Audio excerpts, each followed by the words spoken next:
Ya Muaz, саған bir dua үйретейін бе? Егер сол дуаны қылсаң, Ухуд тауындай қарызың болса да Алла тағала соны өтеп береді дейді.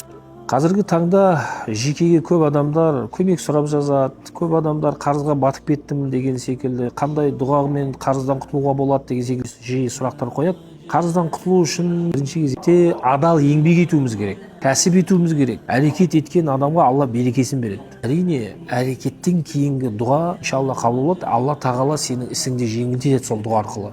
Қарызға батқан болсаң, қарыздан құтылуға саған көмектеседі. Я Муаз, саған бір дұға үйретейін бе? Егер сол дұғаны қылсаң, Ухуд тауындай қарызың болса да Алла тағала соны өтеп береді дейді.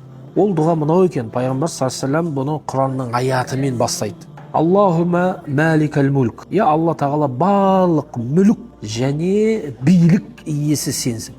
Ту'тил мулька ман таша. Сен қалағаныңа сол мүлікті, малды, билікті бересің. Ва танзи'ул мулька мимман таша.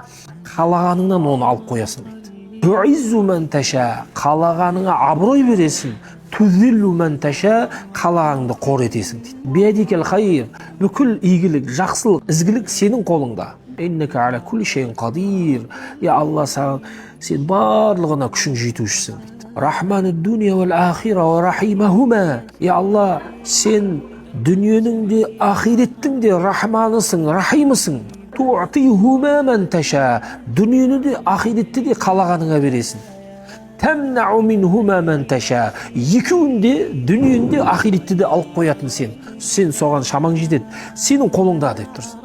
Осыны айтып, Алладан қарызыңнан құтылуды сұрасаң, Алладан басқаға кіріптар етпеуді сұрасаң, Алла қарызыңды жабады, береке береді саған.